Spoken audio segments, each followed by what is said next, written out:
Hey everybody, welcome to Relentless and Unstoppable. Today we have Ken Dunlop and my co-host Doug Kenney with me today. So welcome to you both and welcome Ken. Hey Brendan, hope things are good, and hello Ken. Good afternoon, how are you all? Doing really good. Thanks. How about you, Brendan? How you doing? I'm doing okay, yeah. Going okay. Yeah, how are you, Doug? Doing fabulous. So Ken, give our followers a bit of what you're known for. Okay, I was a professional wrestler here in Australia from 1978 to the year 2000, and openly gay through that whole process, which was very tough considering those sort of times in the 70s and 80s. It was still illegal in some parts of Australia at that stage. So, yeah, it was a very tough time, and I released my autobiography late last year called Dazzler Dunlop, Inside My Squared Circle, and it's got a lot of my stories about my dealing with my sexuality, depression, and all the good bits as well. More good bits than bad bits, lucky enough. That's really interesting. So you're a member of the lesbian, gay, transgender, bisexual community? Yes. That's pretty cool, man. So what struggles did you go through when you realized your sexuality, knowing that it wasn't legal in parts of Australia and the world? At that time, like I was 16 when I realised I was different, and that was 1976. And of course, in those days, there was no help supports. I didn't know any other gay people. So I had no friends to talk to, or I couldn't discuss it with anyone. I was too embarrassed or ashamed to talk to my family at that stage about it. And my life was sort of a bit weird because I was on such a high, because I just started learning to wrestle when I was 16 as well, and that was my childhood dream. So I had really highs from there, and then trying to deal with my sexuality at the same time, and again, keeping it built into myself. So it was a pretty tough struggle in those times. So coming to terms with it sort of took me quite a number of years, at least I'd say 5 years, to sort of really fully come to terms. Okay. Was there resistance from your family and friends when you came out? No, I was very lucky. I moved to Sydney when I was 19, so I moved away from pretty much all of my family, mainly to pursue the wrestling career. And so I had 2 years of exploring Sydney, which was a very gay area. So it was fantastic for me. But I didn't sort of come out to my family till I was probably about 21. And I was really scared because my dad was a real old-fashioned, hard-working Australian man, and I was really worried about his reaction. And so I took a week off work and I sat down with mum, dad, and my grandmother, funny enough, at the same time, and came out to him. And mum was fine. She just said, "Oh, I've known for ages." And my grandmother just sort of said, "Oh, well." And my dad didn't say a word. He just sort of sat there, and he just got up and left the room and went to bed. And he didn't talk to me for 2 days.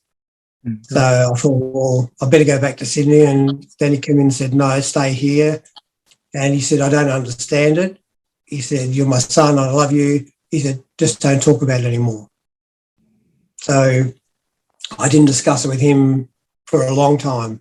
It's only when my mother got ill and eventually passed away that Dad and I sort of started talking, and then we became so close until his death. So, yeah. That's really cool that you got tons of support during that time. Have you ever been to any lesbian, gay, transgender, bisexual events in Sydney? Because I've heard they host good ones. I go to all the Mardi Gras events, and they have a thing called Fair Day every year, which is a really nice, exciting day. They have like all different fair stalls of all different products, and they have shows. They have they get the gay wrestling clubs. They have all different types, gay police. It's it's a really eventful day, and you can just walk around there for like 3 or 4 hours quite easily, and just looking at everyone. They have live music, and then they have drag shows, they have dog shows, and that's my favourite event of the whole Mardi Gras. The Mardi Gras festival goes usually for about 2.5, 3 weeks. So I try to go to as much as I can. They have comedy nights, they have as a drag bingo and all those sort of things. So I try to go to as much as I can. Yeah. Take it away, Brendan, with questions you have. Sure. Well, what made you get into wrestling? What inspired you to get into, the wrestling, and what sort of inspired you? And when I was very young, like, 3 or 4 years old, wrestling was huge in Australia at that stage. From 1964 to 1978, World Championship Wrestling was on TV here twice a week, and they had weekly shows in Melbourne at Festival Hall, plus all around Australia. And it was a massive thing. And as a kid, I just loved it. And when I lived in the country, was when I was very young, they used to come up there 3 or 4 times a year. So we'd always go to the show as a whole family. And every Sunday we'd have our roast dinner sitting there watching the wrestling on TV.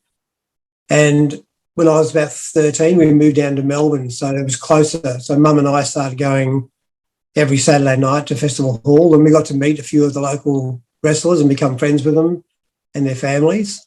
And when I turned 16, one of them just said, "Would you be interested in learning?" And I just jumped at the chance, and it was just incredible. Yeah, that's awesome. Yeah, Festival Hall's a good spot. It's nice and open, and I've seen a couple of gigs there and all that. Well, a fair few gigs, probably around 15 gigs there. So, right.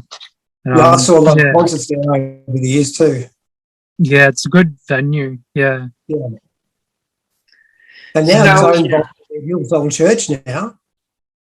Yeah, I think the church has taken over now. Yeah, that's still used for gigs, but not as much anymore. Yeah. I had the pleasure of wrestling there about 10 times, so it was fantastic. Yeah, wow. And we had 6,500 people, so it's just an amazing feeling. And then did they set the arena up in the middle of the venue? Yeah. Oh wow. Yeah, no, that's sort of, to me, the best place to wrestle in Australia. It was always Melbourne Festival Hall. Yeah, it can fit a lot of people. Yeah, definitely. Yeah, that would have been awesome.